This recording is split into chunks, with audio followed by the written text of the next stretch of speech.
You nicknamed my daughter after the Loch Ness Monster?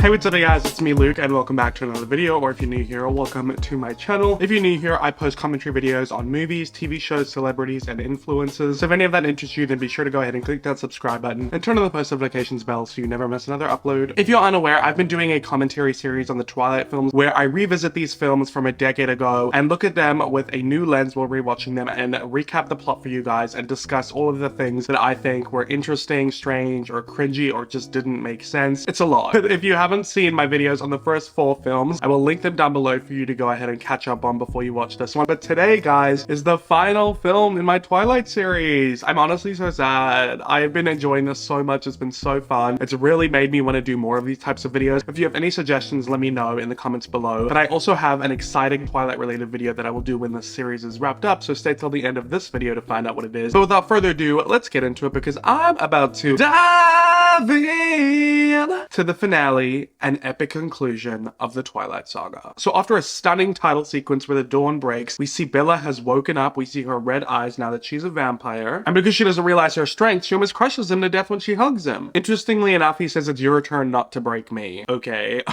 Bella wants to see Renesmee because obviously she just died in childbirth, but Edward is like, no girlie, we gotta go on the hunt and get you some blood because you might drink your own child's blood, which honestly would be karma because of what the baby did to her. Because karma is a cat purring in my lap because it loves me. So we get a really awesome scene of Bella running as a vampire for the first time, being able to see things and hear things super clearly because of the heightened senses of being a supernatural bloodsucker. Her and Edward are running up a mountain, which by the way, she's barefoot, so ouch. And she's trying to hunt a deer, but then all of a sudden she gets distracted because there's a hiker climbing a mountain and he scratches his knee and it starts to bleed. She gets a big woof and runs and starts scaling this mountain with her fucking nails. I mean, Bella doesn't get her nails done, so she doesn't have to worry about anything chipping, but couldn't be me. Edward reaches her and tells her to stop and that he's sorry he didn't realize someone would be here. And Bella just says she has to get out of here and then just fucking jumps off of the cliff. Bella loves jumping off of cliffs. God, adrenaline junkie much. So then we see a mountain lion trying to eat the deer that Bella wants to eat, but she's like, that's my food, bitch. You're not gonna get it. So she instead eats the mountain lion. Oh my god, it's giving slay. It's giving animalistic. It's giving hunter. Edward's congratulating her, saying you ran away from human blood mid-hunt. Even mature vampires have problems with that. So I guess she's got like super control or whatever. Seems convenient. I wanted to see Bella going nuts. I want to see her drink from a human. Doesn't happen though. So then she sees Jacob. She's like, I'd keep my distance for now. And he says it would be safer for the baby to see how she does with him first. And she's all, since when did you care about Renesmee? Yeah, since when did you, Jacob? You were calling it a fucking demon bloodsucker before. Calling it a thing. Well, I guess now you've got a thing for it. So, guess things change. So he tells her to take a whiff of him, and she's like, well, I really do so if people are talking about you really do stink. I love everyone telling Jacob how much he stinks. They're laughing, and then Jacob says, you two really look great together. Wow. I guess it takes Jacob not realizing he was in love with one of the eggs in your ovaries and then falling in love with it when it was born and imprinting to actually finally get over his obsession with you and allow you to be happy with the person that you chose. Interesting plot tactic, Stephanie. So Bella goes and meets her baby, CGI galore. What's actually funny is the original baby for Renesmee, coined as Chuck Esme by the internet, was terrifying. It was like a 60-pound mechanical doll that would move around like a robot, and it was honestly so creepy. It's now in a Twilight museum in Forks, where people think one day it might break out of its cage. So Bella sees the baby, and look, I know Kristen's acting is subtle, but like she couldn't even give us a smile here. I think she's just shocked because the baby looks so ridiculous. I mean, old. So the baby touches her face and gives her memories of the baby in the womb eating her body. So yeah, it turns out Renesmee is gifted and she can show people memories. Honestly, it seems like literally the most useless gift ever. So Bella notices the baby's looking pretty old because she's got teeth, and she's like, I've only been out for 2 days, and Carla says her growth rate is unprecedented. Also, what happened to Carlisle? He used to be so hot in the first movie. What is going on with his hair? It's giving comb over. And then Jacob butts in and says, all right, that's enough experimenting for 1 day. And they're like, Jacob, she's doing great. Like, calm down. And he's like, let's not push it. And Bella's like, what's your fucking problem? And then Rosalie gets really cheerful and she's like, why don't you tell her, Jacob? And Jacob says, look, it's a wolf thing. And Bella's pissed. She's like, what's a wolf thing? And he says, you know we don't have control over it, and it doesn't mean what you think, Bella, I promise. Then Bella's like, take Renesmee out of the room. Edward, don't touch me right now. I don't want to hurt you. Oh! She's about to go down. Honestly though, Jacob, what do you expect her to think? There's like a line in the book where Jacob's like, you always wanted me to be a part of your family, maybe this is how. And she's like, you want to be part of my family as my son-in-law? And it's honestly just a joke. And then later on in the book, when Edward gives Renesmee to Jacob during that big fight, Edward says to him, go Jacob, my brother, my son.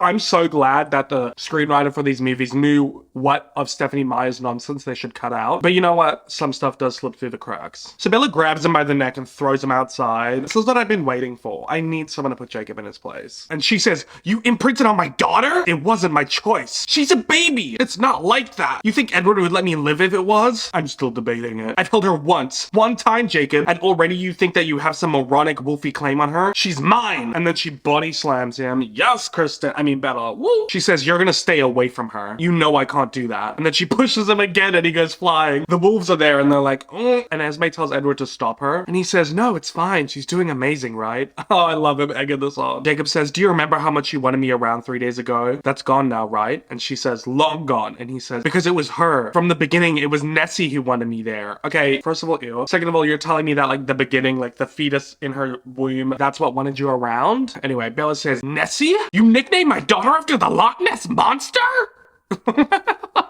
Honestly, what a stupid line. Oh my god, I guess you shouldn't have given her that stupid Renesmee name in the first place. So she goes to push Jacob again, but Seth comes in the way and then Bella pushes Seth. She realizes she done fucked up and says that she's sorry. And Jacob comes in and says, you know me better than anyone. All I want for Ness. And she's looking because she's like, don't call my daughter Ness. And he says, Renesmee is to be safe, happy. Look, nothing ever made sense before. Me, you, any of it. And now I understand why. This was the reason. I still can't get over that. I'm not gonna harp on it too much, but like, you're honestly telling me that you were fated to imprint on her child? That's fucking gross. So that's why you were constantly in love with her and making moves on her and hitting on her, is just because you actually wanted to be in love with the child that was going to be created, that was currently living in her ovaries? Stephenie, I've said it before, I'll say it again. Are you on crack? So then Alice gives Bella her birthday present, which is this beautiful cottage in the forest. It's cute that they get their own house. So let's go on a little house tour. MTV Cribs, yo. So they're looking at the house and it's super cute. They see Renesmee's bedroom and then the closet, which Alice has fully stocked. And I love Bella's wardrobe in this movie. She finally amped it up. Before she was giving like, not like other girls, doesn't really care how she dresses, I'm only friends with guys types of vibes. And this time around she was giving mother. She was giving cunt. She was giving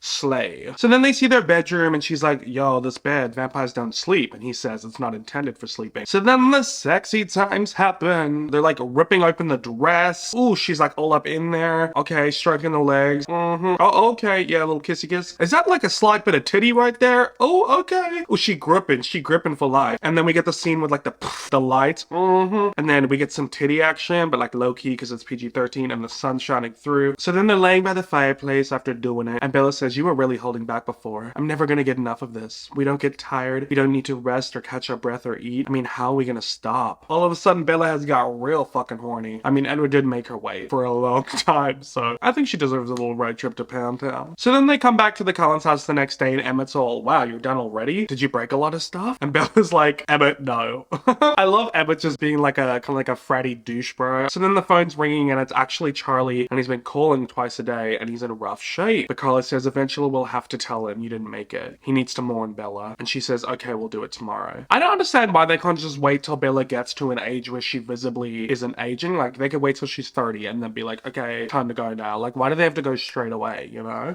Anyway, so then Emmett says he's gonna miss this place and Carla says they'll come back, they always do. And then Jacob's like, what, you guys are leaving? And then Carla says, once people believe Bella is dead, we can't risk anyone seeing her. Jacob says, so you're just gonna disappear? Carla says, Jacob, we don't have another choice. So then Jacob comes up with a plan to get Bella to stay that to me makes genuinely no sense. He goes to see Charlie and tells him that Bella's fine, but there's something that he needs to see first, and says, look, in order for Bella to get better, she had to change. And he says, here goes nothing, and starts taking off of his clothes. I don't understand why Charlie was not looking away or leaving. Like, do you want to see the show, Zaddy? I'll give you a show. No, stop. Anyway, so then Jacob says, you don't live in the world you think you do. This may seem strange, but stranger things happen every day. And then he turns into a wolf. And Charlie's like, what the fuck? And then Jacob's like, for some reason, like growling at him, being really intense. And all of a sudden he starts whimpering like a dog. Like, Jacob, you're a joke. So then he's talking to Edward and Bella and saying, you were leaving. What did you expect me to do? And she says, you didn't realize the danger you've put him in. The Volturi will kill anyone who knows about us. And he says, no, I didn't didn't tell him about you, just me. I only said you were different. I still don't understand, like, is Charlie gonna think Bella's a werewolf now? Like, how did that help this situation? Is he basically telling Charlie, like, supernatural beings exist, your daughter's one of them, but I can't tell you what? And then for some reason he said that they had a niece who they adopted. Why couldn't it have just been a child of theirs that they adopted? Why'd it have to be a niece? That doesn't even make sense. And Edward says, did you consider the physical pain you'll be putting Bella through? It'll be like sticking a white hot branding iron down her throat, and that's assuming she can control her thirst. And he just responds with, look, Charlie's been in hell, and I know you'll be much happier with him in your life. And Edward says, Jacob, don't try and pretend you're doing this for anyone but yourself. And he's all, I'm sorry you see it that way, because he'll be here in 10 minutes. How can you spring that on them so suddenly? So Bella has to pretend to be human for Charlie. They're putting in contacts and giving her advice, telling her to, you know, sit down, cross her legs, be slow, blink, hold your breath, it'll help with his thirst, move your shoulders, make it look like you're breathing. Must be so overwhelming for her to hear all that information. So then Charlie comes in, he's asking her if she's okay. I feel so bad for him. He hasn't seen her since the wedding. She's like, never better. He says, you don't turn into an animal too, do you? And she's like, nope. Then Charlie's saying that he wants to know what happened to Bella, and she's saying she can't tell him. He says he deserves an explanation. She says, you do, but if you really need one, then I can't stay here. And he says, no more going away. She says, Dad, you're just gonna have to trust that for whatever reason I'm all right. And he says, well, I don't know, Bella. I mean, I just watched a kid I've known his entire life turn into a very large dog.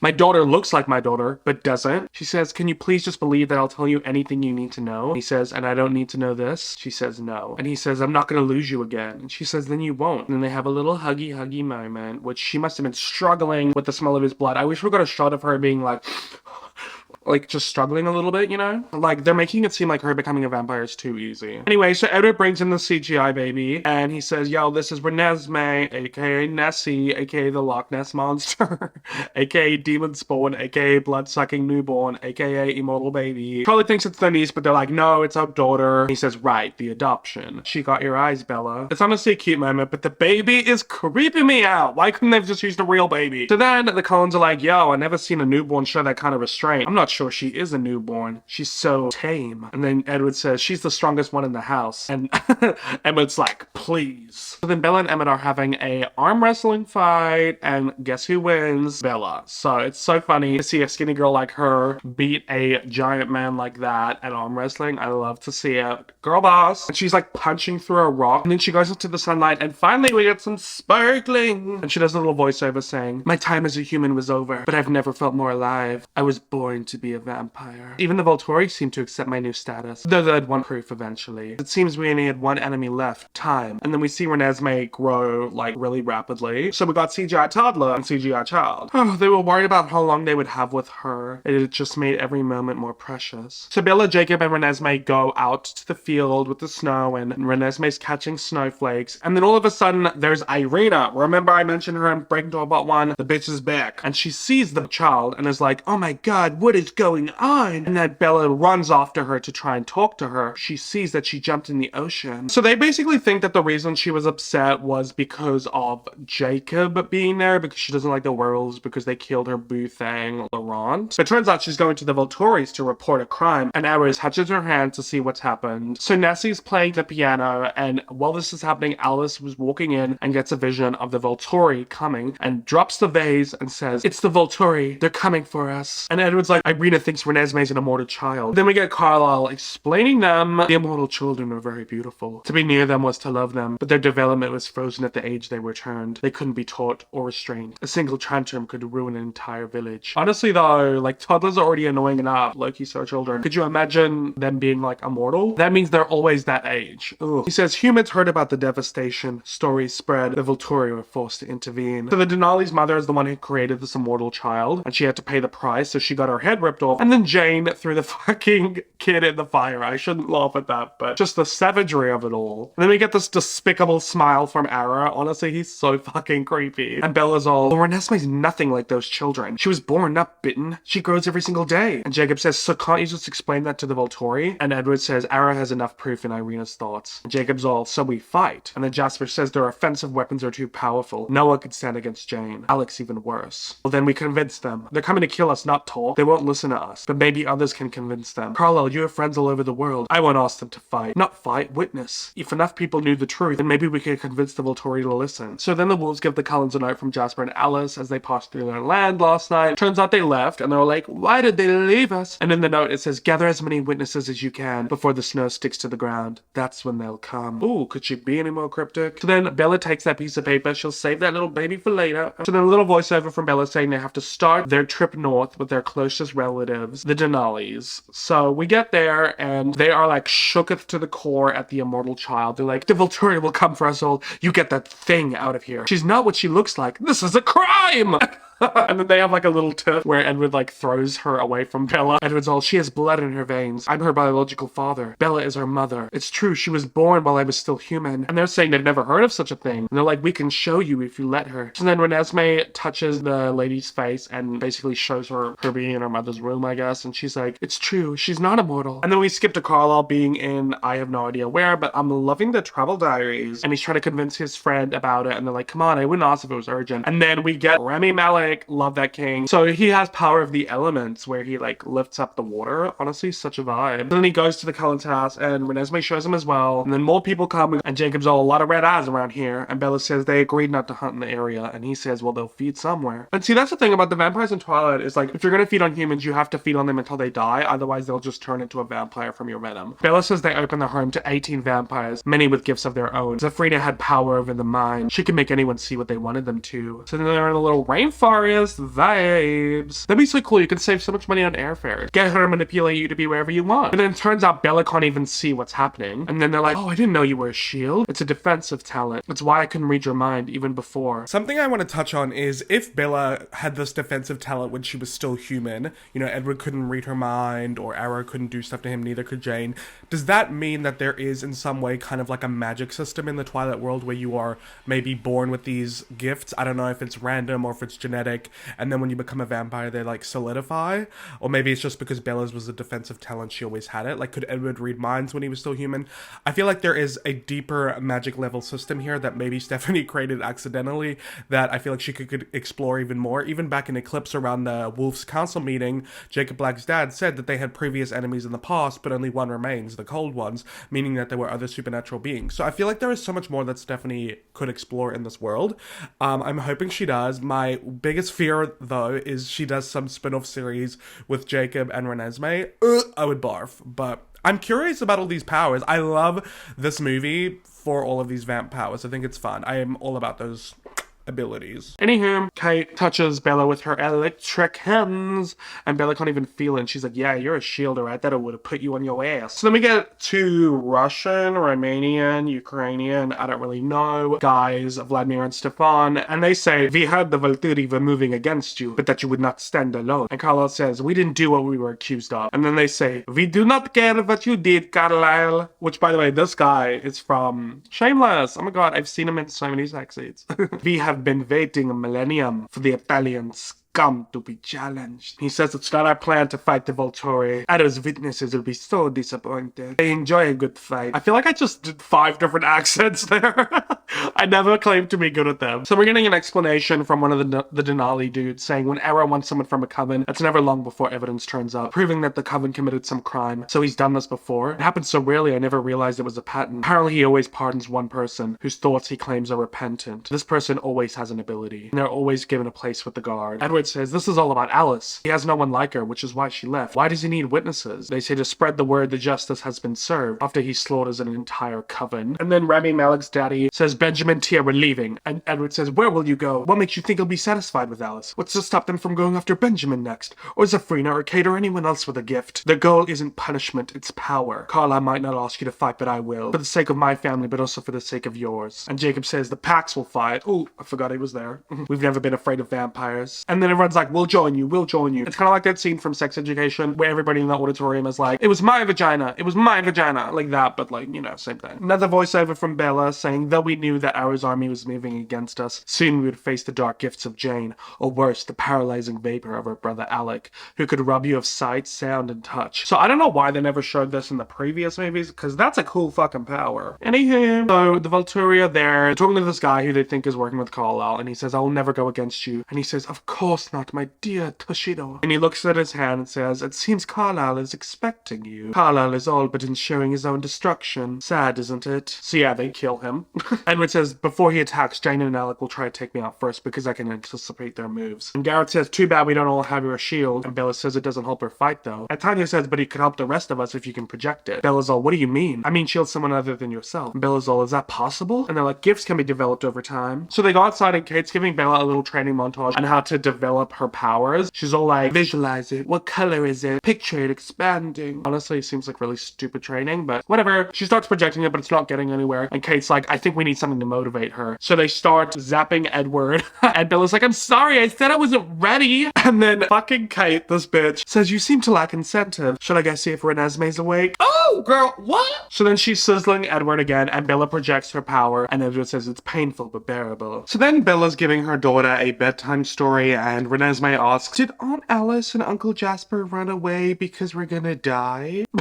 Is that not just such an intense thing for a child to say? This poor kid. While we're on the kid topic, how come we never see her drink blood? Like, why haven't they addressed the vampiric part of her? Bella says, no, I think they left to keep us safer. That's what all these people are here for too. I'm never gonna let anybody hurt you. Oh, so beautiful. So then she's reading a letter from Alice again, and Edward's kissing her. He's undressing her. She's like, yo, you know what, Eddie? I do remember how to undress myself. Yeah, I just do it so much better. And then he gets real deep. He says, I've had a bad habit of underestimating you. Every obstacle you faced, I think you couldn't overcame it, and you just did. You're the reason I have something to fight for. Oh, I'm really happy that Edward's admitted that he's underestimated Bella a lot, because he really has. Like, throughout the whole movies, he's always like, it's not safe for you, this is that, you can't do this well, and she prevails, and she survives. I'm a survivor! So then he goes to run a little bath for her, and Bella's looking at the page of the book that Alice wrote her note on, realizing it belonged in a book that Alice wrote in that says, J. Jenks, Seattle, destroy this. So, of course, she goes ahead and does it, saying that only Alice could trust her because only Bella's mind was safe from Arrow. And she's meeting J. Jenks in Seattle. So Bella asks J. Jenks if she's known Jasper and Alice a long time, and he says he's been working with them for 20 years, and his late partner worked with him 15 years before that, and they're unusually well preserved. I guess it answers my question for the last video of how the Cullens get all their documents and stuff, since they're immortal, and I guess they do it like this. They have connections. They use someone who forges documents. So he goes ahead and slides Bella some documents, which has passports of Jacob and Renesmee, and she's shocked because she thought that her and Edward would be traveling with them, but that's all that Jasper asked for. So she's driving home. It's real depresso vibe. She says Alice's vision was clear. Renesmee would have a future, but Edward and I wouldn't be a part of it. Which is honestly so sad. I don't understand why they can't be a part of her future. Like, I never really understood that plot point, so if you know, explain that to me down below. She writes a letter to Renesmee saying, I thought we would have together forever, but forever isn't as long as I'd hoped. I now know why Alice left me clues. It was to keep you safe. Everything you and Jacob need will be in this pack. Jacob will protect you, and he'll help you learn about the Takuna legends. So then the guy with the weird accent, who I guess had been watching her that whole time, fucking creepy, comes in and says, it's a romantic notion, isn't it? A righteous few can defy a great evil. I must admit, you had me believing for a moment. Well, good luck. You're gonna need it. That was not what he sounded like, but he had a weird accent. So then they're at Charlie's house for Christmas, and the snow is sticking. Bella and Edward give Charlie a fishing trip that he needs to go on immediately, non-refundable,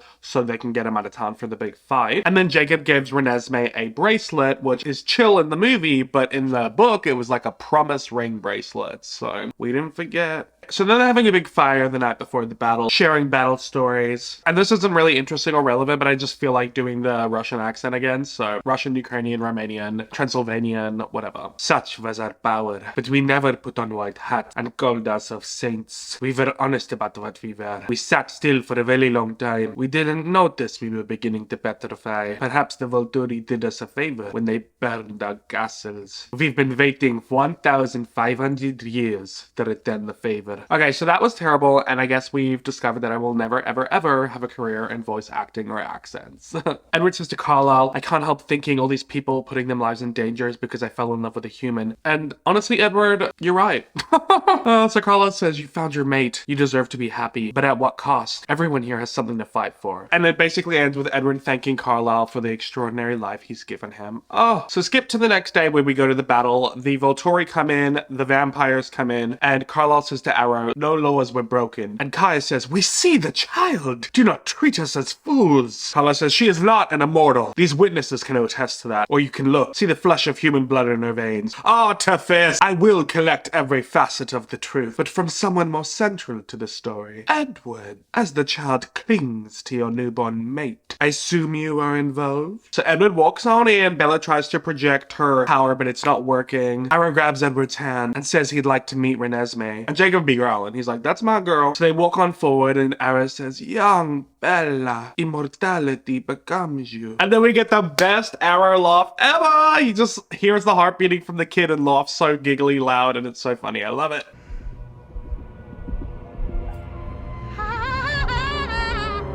Honestly, Michael Sheen deserves some sort of award for that. Something I think is so cool as well is Arrow reaches for Renesmee's hand, but instead of giving her hand to him so he can go into her mind, she gives her hand to his face so that she can go into his.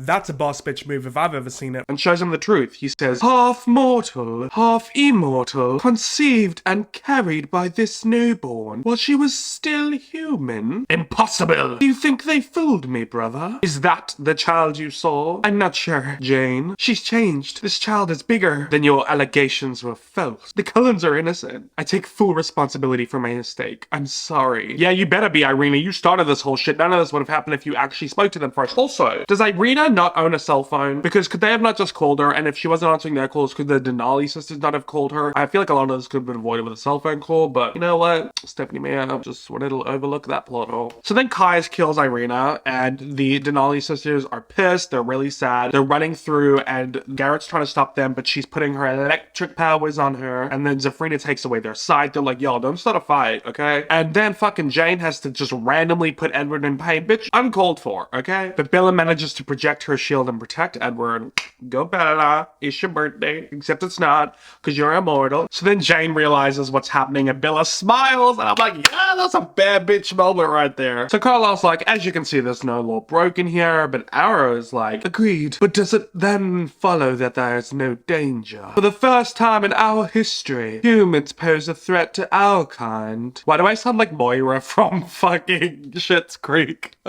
Didn't you once take the wrong baby home from preschool? Alexis looked Chinese as an infant. How many times must I defend myself? Their modern technology has given birth to weapons that could destroy us. Maintaining our secret has never been more imperative in such perilous times. Also, ew, Kaya's your face. Ugh. Only the known is safe. Only the known is tolerable. And we know nothing of what this child will become. Can we live with such uncertainty? Spare ourselves a fight today, only to die tomorrow. Okay. See, you just want to start a fight. You are just a mean girl. So then Alice shows up and everyone's excited about it. Everyone's favorite character is Alice, let's be real. So then Alice says she has evidence the child won't be a risk to their kind. And she shows Arrow, but then she realizes it doesn't matter what I show you. Even when you see, you still won't change your decision. And then she goes, now.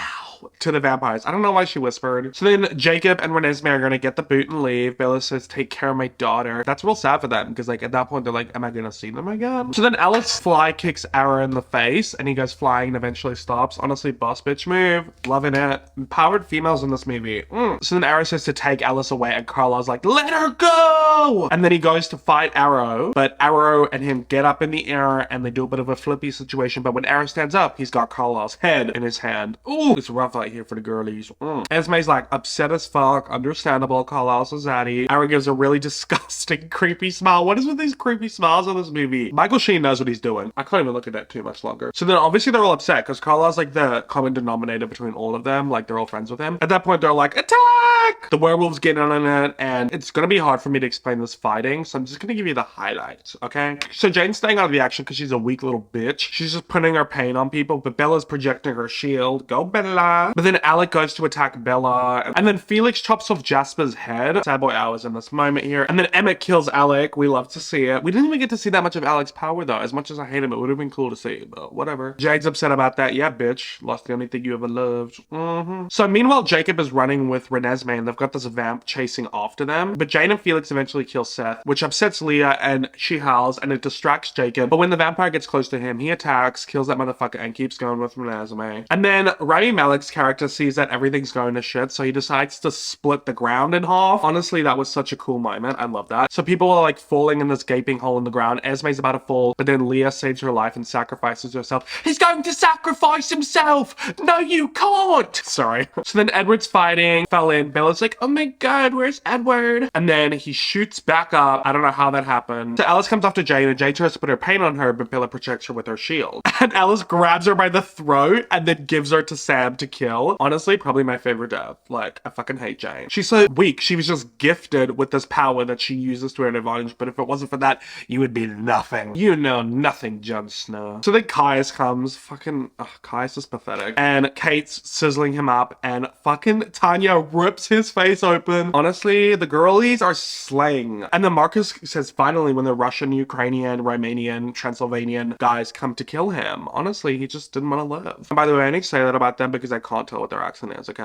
I don't want to see anybody saying it some other way. So then Arrow charges off to Bella and flings her in the air, but then Edward grabs Arrow in a headlock and Bella flies over him. Arrow gets a hold of Edward, but then Bella gets a hold of Arrow's head. And then Edward kicks Arrow out from under, and then Bella has ripped off his head. Honestly, I love that Bella got to kill Arrow. That was the vibe. As they're burning him, it transitions back to Arrow before. Turns out it was just a fucking vision, the whole fight. I remember in the movie theaters, the girlies were upset about this. At this point, I was like, okay, well, this is not what happened in the book. In the book, they literally just like had a conversation, like that was it. So I'm glad they did this because like a big fight scene, action scene is what the movie needed for the conclusion, and I'm glad they saw that. So I'm not mad about it. I like it. And also, I'd be upset if Jasper and Carlisle died. That would upset me. So I like this ending. Okay. Alice says to Arrow, "That's your future, unless you decide on another course." Oh, I love how big of an integral role Alice plays in these movies. Oh, but then Kaya says, "We cannot alter our course. The child still poses a grave threat." Edward says she could remain concealed from the human world. Could we live in peace? And he says, "Of course, but that cannot be known." And Edward says, "Actually, it can." So then these two people who are from the Takuna tribes that Alice found came in, and the guy says, "I am half human, half vampire. Like the child, a vampire seduced my mother, who died giving birth to me." And Bella asks how old he is, and he says 150 years. And they literally look so happy because they know their baby girl's gonna stay with them. Ara asks him at what age did he reach maturity, and he said he became full grown at 7 years after his birth. Why is 7 always the number that's used in fantasy series? I wonder. And he asked him what his diet is, and he said he can eat blood and human food. See, that's the type of vibe I would want. I want the option. Imagine giving up food. And Marcus says the children are much like us, but Kaya says, regardless, the Cullens have been consorting with werewolves, our natural enemies. But then Ara's like, pack it up, Caius. Okay? Dear ones, there is no danger here. We will not fight to death. Basically just flee like a bunch of little midgies. And then Ara looks at Alice and Bella and says, such a prize. And then they run off, and then the Vladdy guy's like, you are fools.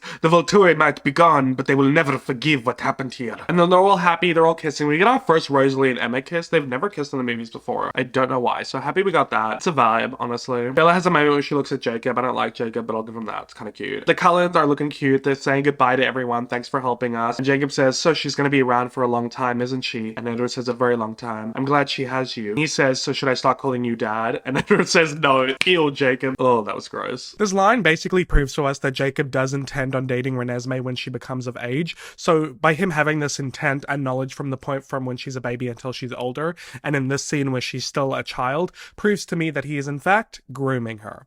Stephanie Meyer.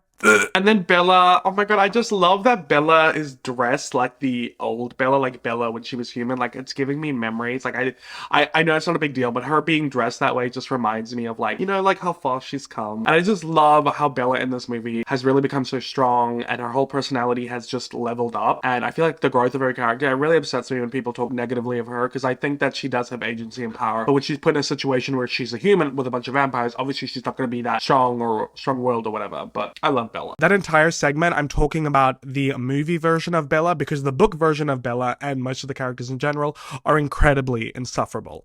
This is one circumstance where I think that the movies were better than the books. And if you disagree, argue with the wall. So Renesmee shows Bella a memory, and Bella says, yeah, we're all gonna be together now. And Alice gets a vision that literally always brings me to tears. I'm gonna get over the whole Jacob and Renesmee thing for this vision, because it's a cute vision. So it's a vision of Jacob and Renesmee being all lovey-dovey, and they're meeting up with Bella and Edward Edward who are hugging them, and it's just so fucking cute. And Edward reads Alice's mind, and they're just so happy. And then we get the meadow scene. The fact that they ended the series back in the meadow, like, I think it's so fucking cute. And Bella says she wants to show Edward something. She literally shows Edward visions of like her entire life with him, like all of her memories with him, and it's just so fucking beautiful. Like this montage, and it's got Christina Perri's 1,000 Years playing on it. I love you for 1,000 years, which was like the song made for the movie, which people play at their weddings because it's such a beautiful love song. And she shows them the bad parts too, like her depression. Like, it's honestly just so cute, and I'm literally obsessed with that scene. That was Bella bringing her shield back, like being vulnerable to be able to let Edward in. So like that's a big moment too. Edward says, how did you do that? And Bella says, she's been practicing. Now you know. Nobody's ever loved anybody as much as I love you. And Edward says, there's one exception. And she's like, yeah, meaning Renesmee. And then they kiss. He says, will you show me again? And she says, we haven't got a lot of time. And he says, forever. And she says, forever. And then they kiss. And that's the end of the movie.